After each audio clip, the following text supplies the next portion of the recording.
یہ new year night تھی۔ نیا سال شروع ہونے میں 30 منٹ باقی تھے۔ 10 لڑکوں پر مشتمل 14-15 سال کے لڑکوں کا وہ گروپ پچھلے 2 گھنٹے سے اپنے اپنے موٹر سائیکلز پر شہر کی مختلف سڑکوں پر اپنے کرتب دکھانے میں مصروف تھا۔ ان میں سے چند نے اپنے ماتھے پر چمکدار بینڈز باندھے ہوئے تھے، جن پر نئے سال کے حوالے سے مختلف پیغامات درج تھے۔ وہ لوگ 1 گھنٹہ پہلے پوش علاقے کی ایک بڑی سپر مارکیٹ میں موجود تھے اور وہاں وہ مختلف لڑکوں پر آوازیں کستے رہے تھے۔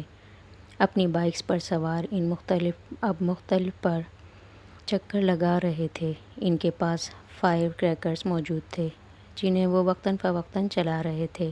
11:15 پر وہ جم خانہ کے باہر موجود تھے، جہاں پارکنگ لاٹ گاڑیوں سے بھر چکا تھا۔ یہ گاڑیاں ان لوگوں کی تھیں جو جم خانے میں نئے سال کے سلسلے میں ہونے والی ایک پارٹی میں آئے تھے۔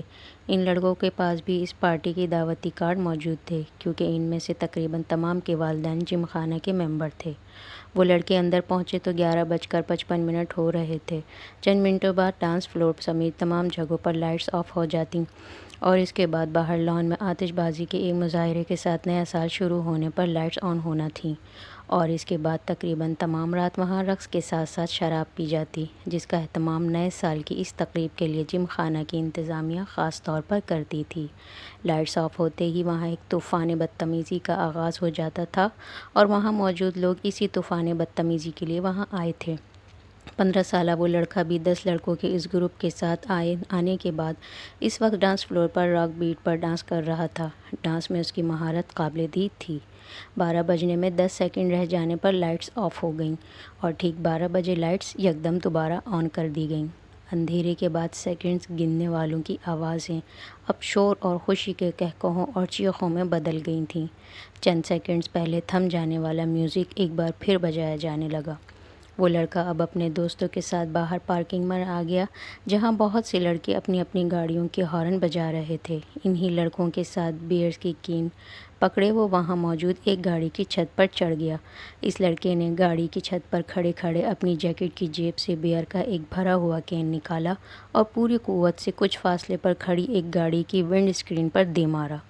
ایک دھماکے کے ساتھ گاڑی کی ونڈ اسکرین چور چور ہو گئی۔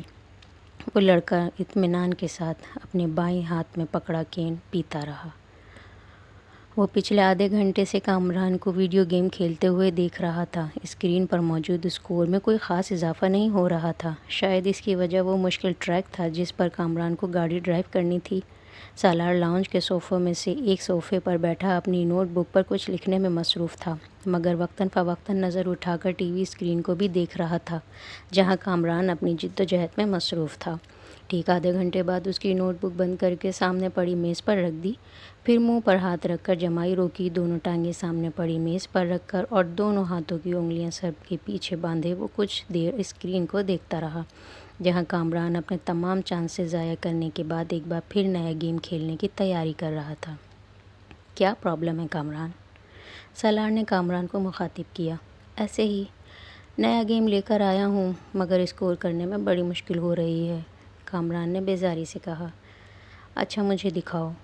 اس نے صوفے سے اٹھ کر ریموٹ کنٹرول اس کے ہاتھ سے لے لیا۔ کامران نے دیکھا، پہلے 20 سیکنڈ میں ہی سالار اسے جس اسپیڈ پر دوڑا رہا تھا، اس اسپیڈ پر کامران اب تک نہیں دوڑا پایا تھا۔ جو ٹریک اسے بہت مشکل لگ رہا تھا، وہ سالار کے سامنے ایک بچکانہ چیز محسوس ہو رہا تھا۔ 1 منٹ بعد وہ جس اسپیڈ پر گاڑی دوڑا رہا تھا، اس اسپیڈ پر کامران کے لیے اس پر نظریں جمانا مشکل ہو گیا، جبکہ سالار اس اسپیڈ پر بھی گاڑی کو مکمل طور پر کنٹرول کیے ہوئے تھا۔ 3 منٹ کے بعد کامران نے پہلی بار گاڑی کو ڈگمگاتے اور پھر ٹریک سے اتر کر دھماکے کے ساتھ تباہ کرتے دیکھا۔ کامران نے کچھ مسکراتے ہوئے مڑ کر دیکھا۔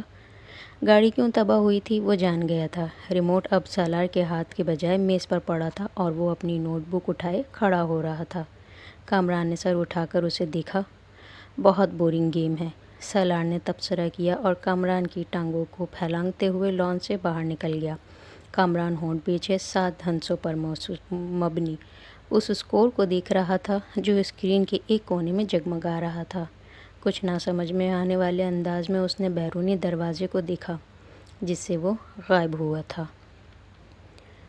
وہ دونوں ایک بار پھر خاموش تھے۔ اسجد کو الجھن ہونے لگی۔ امامہ اتنی کم گو نہیں تھی جتنی وہ اس کے سامنے ہو جاتی تھی۔ پچھلے آدھے گھنٹے میں اس نے گنتی کے لفظ بولے تھے۔ وہ اسے بچپن سے جانتا تھا۔ وہ بہت خوش مزاج تھی۔ ان دونوں کی نسبت ٹھہرائے جانے کے بعد بھی ابتدائی سال میں اس میں کوئی تبدیلی نہیں آئی۔ اسجد کو اس سے بات کر کے خوشی محسوس ہوتی تھی۔ وہ بلا کی حاضر جواب تھی، مگر پچھلے کچھ سالوں میں وہ ایک دم بدل گئی تھی، اور میڈیکل کالج میں جا کر تو یہ تبدیلی اور بھی زیادہ محسوس ہونے لگی تھی۔ اسجد کو بعض دفعہ یوں محسوس ہوتا جیسے اس سے بات کرتے ہوئے وہ حد درجہ محتاط رہتی ہے۔ کبھی وہ الجھی ہوئی سی محسوس ہوتی اور کبھی اسے اس کے لہجے میں عجیب سی سرد مہری محسوس ہوتی۔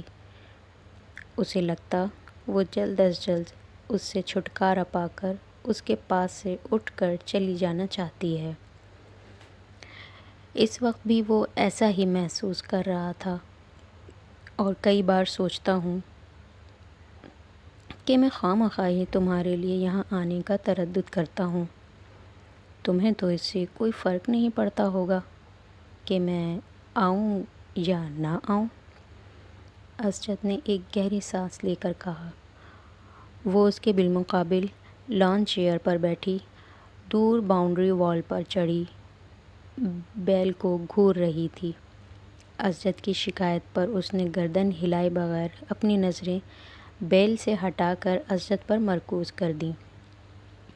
اسجد نے سوالیہ نظروں سے اسے دیکھا، مگر وہ خاموش رہی۔ تو اس نے لفظوں میں کچھ رد و بدل کے ساتھ اپنا سوال دہرایا۔ تمہیں میرے نہ آنے سے کوئی فرق نہیں پڑے گا امامہ؟ کیوں، ٹھیک کہہ رہا ہوں میں؟ اب میں کیا کہہ سکتی ہوں اس پر؟ تم کم از کم انکار تو کر سکتی ہو، میری بات کو جھٹلا سکتی ہو کہ ایسی بات نہیں ہے، میں غلط سوچ رہا ہوں، اور ایسی بات نہیں ہے، آپ غلط سوچ رہے ہیں، امامہ نے اس کی بات کاٹ کر کہا۔ اس کا لہجہ اب بھی اتنا ہی ٹھنڈا اور چہرہ اتنا ہی بے تاثر تھا جتنا پہلے تھا۔ اسجد ایک ٹھنڈی سانس لے کر رہ گیا۔ ہاں، میری دعا اور خواہش تو یہی ہے کہ ایسا نہ ہو، اور میں واقعی غلط سوچ رہا ہوں، مگر تم سے بات کرتے ہوئے میں ہر بار ایسا ہی محسوس کرتا ہوں۔ کس بات سے آپ ایسا محسوس کرتے ہیں؟ اس بار پہلی بار اسجد کو اس کی آواز میں کچھ ناراضی جھلکتی ہوئی محسوس ہوئی۔ بہت سی باتوں سے۔ تم میری کسی بات کا ڈھنگ سے جواب ہی نہیں دیتی، حالانکہ میں آپ کی ہر بات کا ڈھنگ سے جواب دینے کی بھرپور کوشش کرتی ہوں۔ اگر آپ کو میرے جواب پسند نہ آئے تو میں کیا کر سکتی ہوں؟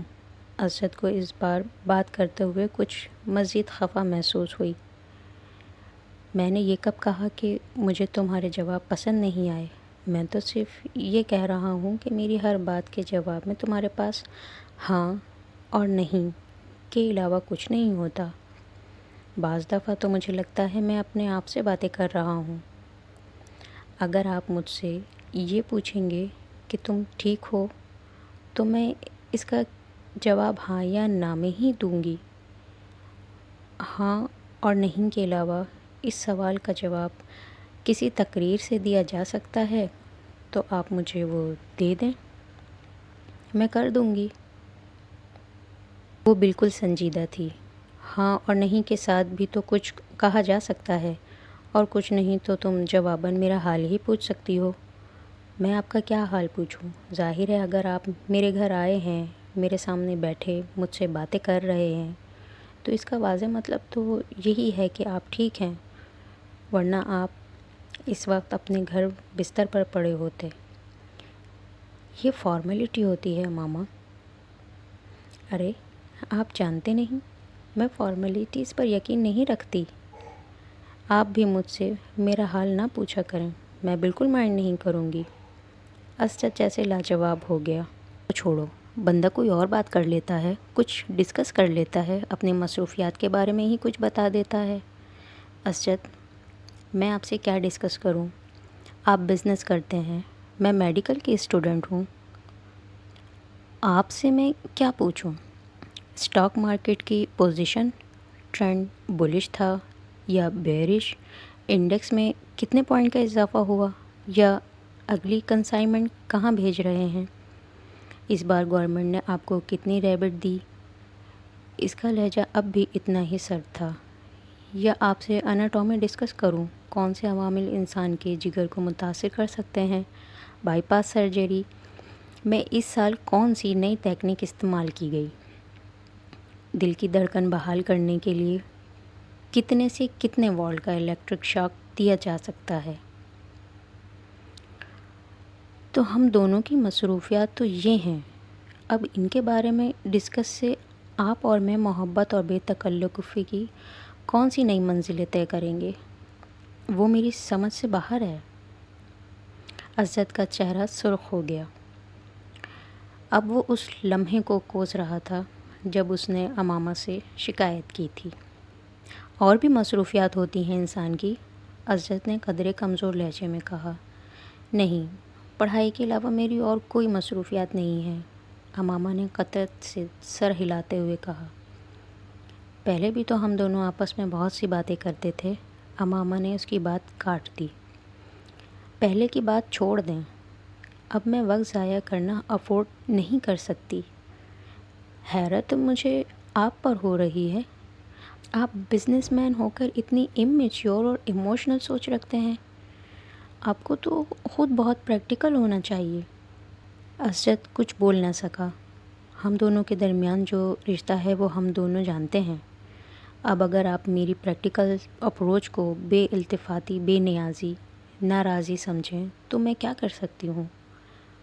میں آپ کے ساتھ یہاں بیٹھی ہوں تو اس کا مطلب یہی ہے کہ میں اس رشتے کو اہمیت دیتی ہوں، ورنہ کوئی اجنبی تو اس طرح یہاں میرے ساتھ بیٹھ کر چائے نہیں پی سکتا۔ وہ ایک لمحے کے لیے رکی۔ اور جہاں تک اس بات کا تعلق ہے کہ آپ کے آنے یا نہ آنے سے مجھے کوئی فرق پڑے گا یا نہیں، حقیقت یہ ہے کہ ہم دونوں ہی بہت مصروف رہتے ہیں۔ ہم ماڈرن ایج کی پیداوار ہیں۔ نہ میں کوئی ہیر ہوں، نہ آپ رانجھے کے قبیلے سے تعلق رکھتے ہیں کہ میرے لیے گھنٹوں یہ فریضہ سر انجام دیں۔ سچ یہی ہے کہ فرق واقعی نہیں پڑتا کہ ہم دونوں ملیں یا نہ ملیں، باتیں کریں یا نہ کریں، ہمارا رشتہ وہی رہے گا جو اب ہے۔ یا آپ کو لگتا ہے اس میں کوئی تبدیلی آ سکتی ہے؟ اگر اسجد کے ماتھے پر پسینہ نہیں آیا تھا تو اس کی واحد وجہ دسمبر کا مہینہ تھا۔ ان دونوں کی عمر میں 8 سال کا فرق تھا، مگر اس وقت پہلی بار اسجد کو یہ فرق 18 سال کا محسوس ہوا۔ وہ اسے اپنے سے 18 سال بڑی لگی تھی۔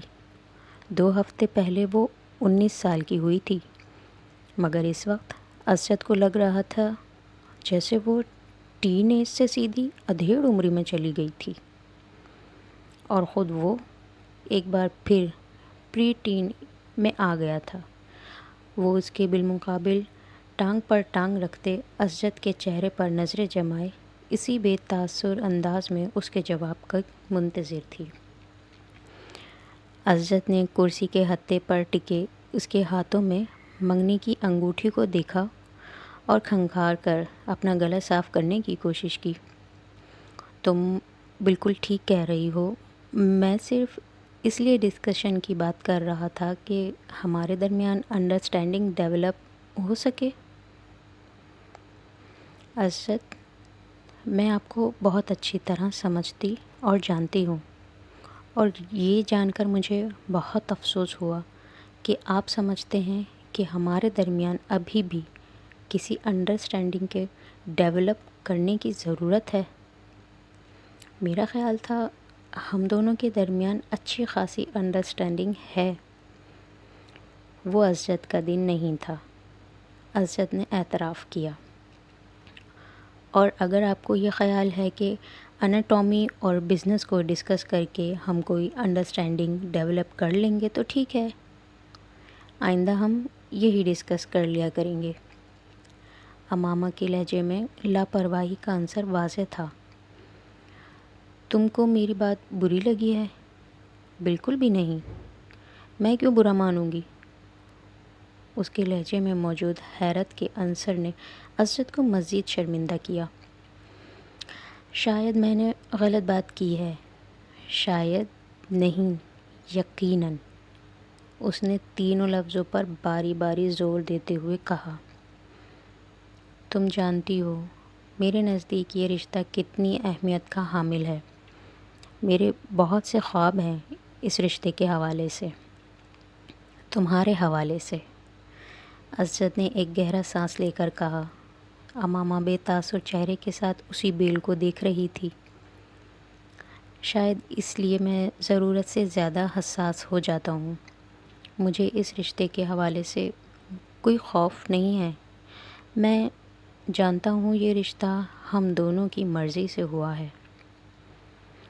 وہ اس کے چہرے پر نظریں جمائے بڑے جذب سے کہہ رہا تھا، اور یکدم ہی اسے ایک بار پھر یہ احساس ہونے لگا تھا جیسے وہ وہاں موجود نہیں تھی، اس کی بات نہیں سن رہی تھی۔ اسجد کو لگا وہ ایک بار پھر خود سے باتیں کر رہا تھا۔ ایک بہت بڑی کوٹھی کے عقب میں موجود انیکسی سے میوزک کی آواز باہر لان تک آ رہی تھی۔ باہر موجود کوئی بھی شخص انیکسی کے اندر موجود لوگوں کی قوت برداشت پر حیرانی کا اظہار کر سکتا تھا، لیکن وہ انیکسی کے اندر موجود لوگوں کی حالت دیکھ لیتا تو وہ اس حیران کن قوت برداشت کی وجہ جان جاتا۔ انیکسی کے اندر موجود 6 لڑکے جس حالت میں تھے، اس حالت میں اس سے زیادہ تیز اور بلند میوزک بھی ان پر اثر انداز نہیں ہو سکتا تھا۔ اور جہاں تک 7ویں لڑکے کا تعلق تھا تو وہ ایسی کسی چیز سے متاثر نہیں ہوتا تھا۔ انیکسی کا وہ کمرہ اس وقت دھوئیں سے، مرغولوں اور عجیب قسم کی بو سے بھرا ہوا تھا۔ قالین پر ایک مشہور ریسٹورنٹ سے لائے گئے کھانے کے کھلے ہوئے ڈبے اور ڈسپوزیبل پلیٹس، چمچے بھی پڑے تھے۔ قالین پر کھانے پینے کی بچی کچی چیزیں اور ہڈیاں بھی ادھر ادھر پھینکی گئی تھیں۔ سافٹ ڈرنکس کی پلاسٹک کی بوتلیں بھی ادھر ادھر لڑک رہی تھیں۔ کیچپ کی بوتلوں سے نکلنے والی کیچپ قالین کو کچھ اور بدنما بنا رہی تھی۔ وہ 7 لڑکے اسی قالین پر ایک دوسرے سے کچھ فاصلے پر براجمان تھے۔ ان کے سامنے قالین پر بیئرز کے خالی کینز کا ایک ڈھیر بھی لگا ہوا تھا، اور تفریح کا یہ سلسلہ وہیں تک نہیں رکا تھا۔ اس وقت وہ ان ڈرگس کو استعمال کرنے میں مصروف تھے جن کا انتظام ان میں سے ایک نے کیا تھا۔ پچھلے 2 ماہ میں وہ تیسری بار اس ایڈونچر کے لیے اکٹھے ہوئے تھے، اور ان 3 مواقع پر وہ 4 مختلف قسم کے ڈرگس استعمال کر چکے تھے۔ پہلی بار انہوں نے وہ ڈرگ استعمال کی تھی جو ان میں سے ایک کو اپنے باپ کی دراز میں ملی تھی۔ دوسری بار انہوں نے جو ڈرگ استعمال کی تھی وہ انہوں نے اپنے ایک اسکول فیلو کے توسط سے اسلام آباد کے ایک کلب سے خریدی تھی، اور اس بار وہ جو ڈرگ استعمال کر رہے تھے وہ انہوں نے ایک ٹرپ پر راولپنڈی کی ایک مارکیٹ میں ایک افغان سے خریدی تھی۔ تینوں مواقع پر انہوں نے ان ڈرگس کے ساتھ الکوہل کا استعمال کیا تھا، جس کا حصول ان کے لیے کوئی مشکل نہیں تھا۔ اس وقت بھی ان 7 لڑکوں میں سے 6 لڑکے پوری طرح نشے میں تھے۔ ان میں سے ایک ابھی بھی کانپتے ہاتھوں کے ساتھ ڈرگ کو سونگھنے کی کوشش کر رہا تھا، جبکہ 2 لڑکے سگریٹ پیتے ہوئے باقی لڑکوں کے ساتھ ٹوٹی پھوٹی گفتگو کر رہے تھے۔ صرف 7واں لڑکا مکمل طور پر ہوش میں تھا۔ اس لڑکے کا چہرہ پمپلز، مہاسوں سے بھرا ہوا تھا، اور اس کے گلے میں موجود ایک سیاہ تنگ ڈوری میں 3-4 تانبے کی عجیب سی شکلوں کے زیورات پروئے ہوئے تھے۔ ایلوس پریسلے سٹائل کے کالرز والی ایک چیکرڈ ڈارک بلو شرٹ کے ساتھ وہ ایک بیہودہ سی سرمئی جینس پہنے ہوئے تھا، جس کے دونوں گھٹنوں پر میڈونا کا چہرہ پینٹ کیا گیا تھا۔ اس نے آنکھیں کھول کر اپنی دائیں طرف موجود لڑکوں پر ایک اچٹتی نظر ڈالی۔ اس کی آنکھیں سرخ ہو رہی تھیں، مگر اس سرخی کے باوجود وہ ایسا کوئی تاثر نہیں دے رہی تھیں کہ وہ باقی لڑکوں کی طرح مکمل طور پر نشے کی گرفت میں تھا۔ چند منٹ انہیں دیکھنے کے بعد اس نے سیدھے ہوتے ہوئے ڈبیا میں موجود باقی ڈرگ کون میں ڈال دی اور ایک چھوٹے سے اسٹرا کے ساتھ اسے سونگھنے لگا۔ کافی دیر کے بعد اس نے اسٹرا کو ایک طرف پھینک دیا اور اپنے ہاتھ کی پور پر تھوڑی سی ڈرگ رکھ کر زبان کی نوک کے ساتھ کچھ دلچسپی، تجسس مگر احتیاط کے ساتھ اسے چکھا۔ دوسرے ہی لمحے اس نے برق رفتاری کے ساتھ اپنی بائیں جانب تھوکا۔ ڈرگ یقیناً بہت اچھی کوالٹی کی تھی۔ اس کی آنکھیں اب پہلے سے زیادہ سرخ ہو رہی تھیں، مگر ابھی بھی وہ اپنے ہوش و حواس میں تھا۔ اس کے چہرے کے تاثرات سے اندازہ ہو رہا تھا کہ وہ اپنی سرگرمی سے کچھ زیادہ محظوظ نہیں ہوا۔ 1-2 منٹ کے بعد اس نے اپنے پاس قالین پر پڑے ہوئے بیئرز کے کین سے چند گھونٹ لیتے ہوئے ڈرگ کے ذائقے کو صاف کرنے کی کوشش کی۔ کین رکھنے کے بعد وہ چند منٹ تک کون میں موجود ڈرگ کو دیکھتا رہا۔ دوسرے 6 لڑکے اس وقت تک نشے میں پوری طرح دھت کارپیٹ پر اوندھے سیدھے پڑے تھے، مگر وہ اب بھی اسی طرح بیٹھا تھا۔ کین میں موجود بیئر کے گھونٹ لیتے ہوئے وہ پرسوچ انداز میں ان سب کو دیکھتا رہا۔ اس کی آنکھیں اب متورم ہو رہی تھیں، مگر ان میں موجود چمک بتا رہی تھی کہ وہ ابھی بھی مکمل طور پر نشے میں نہیں ہے۔ یہ اس کے ساتھ تیسری بار ہوا تھا۔ پہلی 2 بار ڈرگ استعمال کرنے کے بعد اسی طرح بیٹھا رہا تھا، جبکہ اس کے دوست بہت جلد نشے میں دھت ہوئے تھے۔ رات کے پچھلے پہر وہ ان لوگوں کو اسی حالت میں چھوڑ کر خود گھر آ گیا تھا۔ آج بھی وہ یہی کرنا چاہتا تھا۔ کمرے کے اندر موجود ڈرگ کی بو سے اب پہلی بار وہ الجھنے لگا۔ اس نے کھڑا ہونے کی کوشش کی اور وہ لڑکھڑایا۔ اپنی لڑکھڑاہٹ پر قابو پاتے ہوئے وہ سیدھا کھڑا ہو گیا۔ نیچے جھک کر اس نے کارپیٹ سے کی رنگ، والیٹ اور کریڈٹ کارڈ اٹھائے۔ پھر آگے بڑھ کر اس نے اسٹیریو کو بند کر دیا۔ اپنی متورم اور سرخ آنکھوں سے اس نے کمرے میں ایک نظر دوڑائی، یوں جیسے وہ کوئی چیز یاد کرنے کی کوشش کر رہا ہو۔ پھر وہ کمرے کے دروازے کی طرف بڑھ گیا۔ ایک بار پھر نیچے بیٹھ کر اس نے جاگرز پہنے اور ان کے تسموں کو ٹخنوں کے گرد لپیٹ کر گرہ باندھی۔ پھر دروازے کا لاک کھول کر وہ باہر نکل گیا۔ روشنی سے یکدم وہ کوریڈور کی تاریکی میں آ گیا تھا۔ اندھیرے میں اپنا راستہ ڈھونڈتے ہوئے وہ انیکسی کے بیرونی دروازے کو کھولتا ہوا باہر لان میں آ گیا۔ انیکسی کی سیڑھیاں اترتے ہوئے اسے اپنی ناک سے کوئی چیز بہتی محسوس ہوئی۔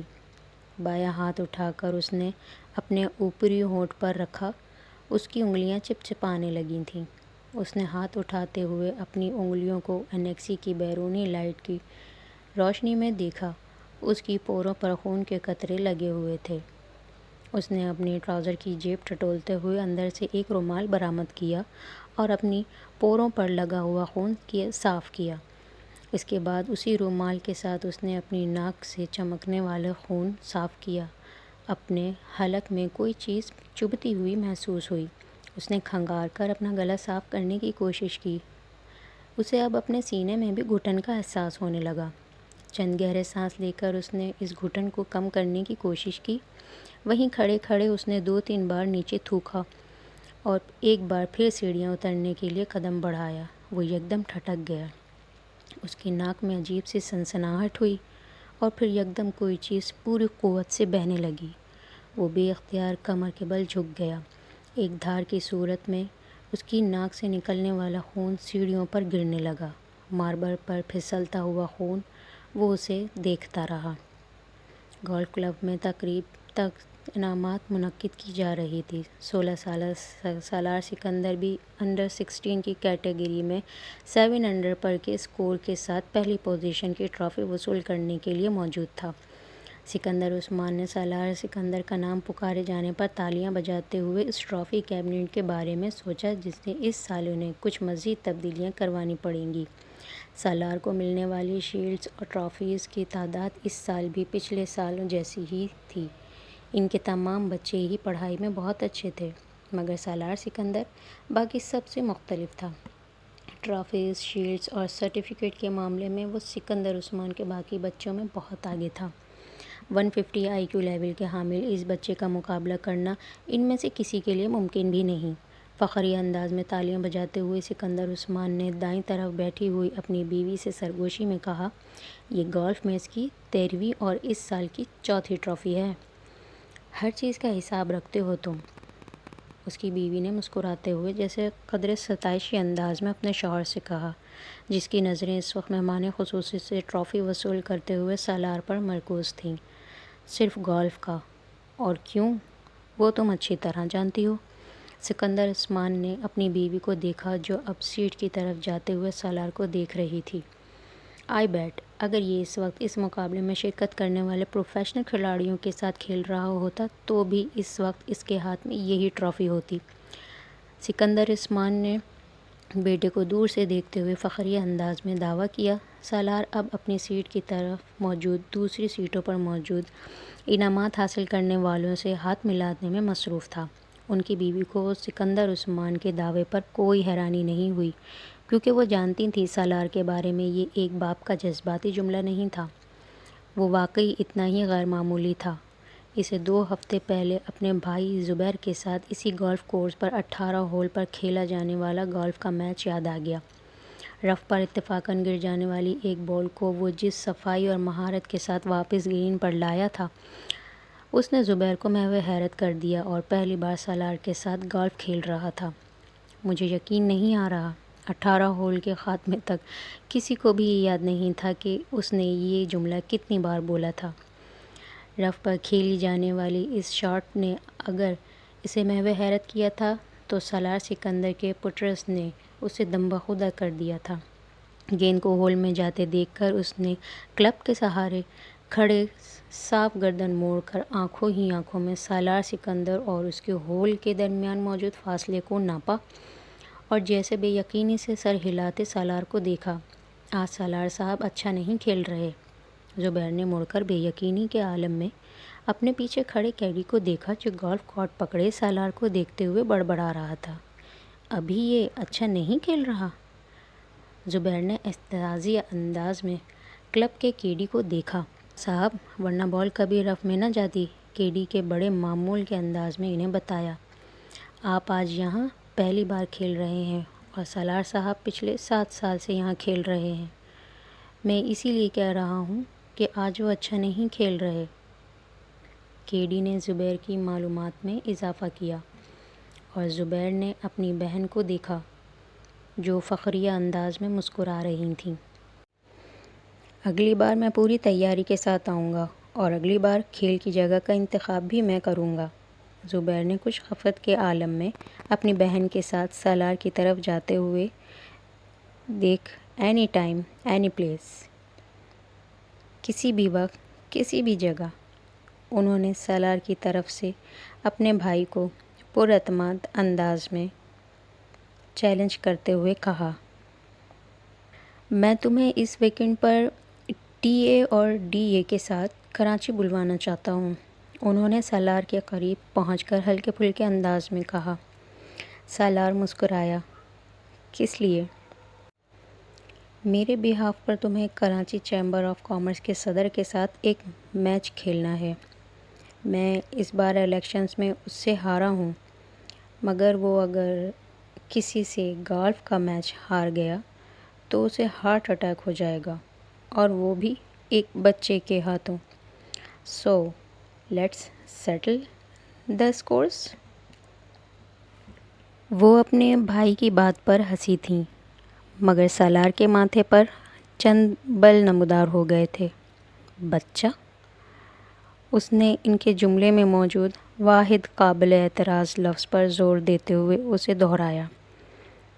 میرا خیال ہے انکل، مجھے کل آپ کے ساتھ 18 ہولز کا ایک اور گیم کرنا پڑے گا۔ اسجد دروازہ کھول کر اپنی ماں کے کمرے میں داخل ہوا۔ امی، آپ سے ایک ضروری بات کرنی ہے۔ ہاں کہو، کیا بات ہے؟ اسجد صوفے پر بیٹھ گیا۔ آپ ہاشم انکل کی طرف نہیں گئیں؟ نہیں، کیوں، کوئی خاص بات ہے؟ ہاں، ماما اس ویکنڈ پر آئی ہوئی ہے۔ اچھا، آج شام کو چلیں گے۔ تم گئے تھے وہاں؟ شکیلہ نے مسکراتے ہوئے کہا۔ ہاں، میں گیا تھا۔ کیسی ہے وہ؟ اس بار تو خاصے عرصے کے بعد آئی ہے، شکیلہ کو یاد آیا۔ ہاں، وہ 2 ماہ کے بعد۔ شکیلہ کو اسجد کچھ الجھا ہوا لگا۔ کوئی مسئلہ ہے؟ امی، مجھے امامہ پچھلے کافی عرصے سے بہت بدلی بدلی لگ رہی ہے۔ اس نے ایک گہرا سانس لیتے ہوئے کہا۔ بدلی بدلی؟ کیا مطلب؟ مطلب تو میں شاید آپ کو نہیں سمجھا سکتا، بس اس کا رویہ میرے ساتھ کچھ عجیب سا ہے۔ اسجد نے کندھے اچکاتے ہوئے کہا۔ آج تو وہ ایک معمولی سی بات پر ناراض ہو گئی، پہلے جیسی کوئی بات ہی نہیں رہی اس میں۔ میں سمجھ نہیں پا رہا کہ اسے ہوا کیا ہے۔ تمہیں وہم ہو گیا ہوگا اسجد۔ اس کا رویہ کیوں بدلنے لگا؟ تم کچھ زیادہ ہی جذباتی ہو کر سوچ رہے ہو۔ شکیلہ نے اسے حیرانی سے دیکھا۔ نہیں امی، پہلے میں بھی یہی سمجھ رہا تھا کہ شاید مجھے وہم ہوگا، لیکن اب خاص طور پر آج مجھے اپنے یہ احساسات وہم نہیں لگ رہے۔ وہ بہت اکھڑے سے انداز میں بات کرتی ہے مجھ سے۔ تمہارا کیا خیال ہے اس کا رویہ کیوں بدل گیا ہے؟ شکیلہ نے برش میز پر رکھتے ہوئے کہا۔ یہ تو مجھے نہیں پتا۔ تم نے پوچھا اس سے؟ ایک بار نہیں، کئی بار۔ پھر؟ ہر بار آپ کی طرح وہ بھی یہی کہتی ہے کہ مجھے غلط فہمی ہو گئی ہے۔ اس نے کندھے اچکاتے ہوئے کہا۔ کبھی کہتی ہے اسٹڈیز کی وجہ سے ایسا ہے، کبھی کہتی ہے اب وہ میچور ہو گئی ہے اس لیے۔ یہ ایسی کوئی غلط بات تو نہیں ہے، ہو سکتا ہے واقعی یہ بات ہو۔ شکیلہ نے کچھ سوچتے ہوئے کہا۔ امی، بات سنجیدگی کی نہیں ہے، مجھے لگتا ہے وہ مجھ سے کترانے لگی ہے۔ اسجد نے کہا۔ تم فضول باتیں کر رہے ہو اسجد، میں نہیں سمجھتی کہ ایسی کوئی بات ہوگی۔ ویسے بھی تم دونوں تو بچپن سے ایک دوسرے کو جانتے ہو، ایک دوسرے کی عادات سے واقف ہو۔ شکیلہ کو بیٹے کے خدشات بالکل بے معنی لگے۔ ظاہر ہے عمر کے ساتھ کچھ تبدیلیاں آ ہی جاتی ہیں، اب بچے تو رہے نہیں ہو تم لوگ۔ تم معمولی معمولی باتوں پر پریشان ہونے کی عادت چھوڑ دو، انہوں نے بیٹے کو سمجھاتے ہوئے کہا۔ ویسے بھی ہاشم بھائی اگلے سال اس کی شادی کر دینا چاہتے ہیں۔ وہ کہہ رہے تھے کہ وہ بعد میں اپنی تعلیم مکمل کرتی رہے گی، کم از کم وہ تو اپنے فرض سے سبکدوش ہو جائیں۔ شکیلہ نے انکشاف کیا۔ انکل نے ایسا کہا؟ اسجد کچھ چونکا۔ کئی بار کہا ہے، میرا خیال ہے وہ لوگ تو تیاریاں بھی کر رہے ہیں۔ اسجد نے ایک اطمینان بھرا سانس لیا۔ ہو سکتا ہے امامہ اسی وجہ سے قدرے پریشان ہو۔ ہاں، ہو سکتا ہے۔ بہرحال یہی صحیح ہے، اگلے سال شادی ہو جانی چاہیے، اسجد نے کچھ مطمئن ہوتے ہوئے کہا۔ اگر آپ کو اسٹوری پسند آئی تو چینل کو لائک اینڈ سبسکرائب کر دیجیے۔ ملتے ہیں آپ سے اگلے پارٹ میں، تب تک کے لیے اللہ حافظ۔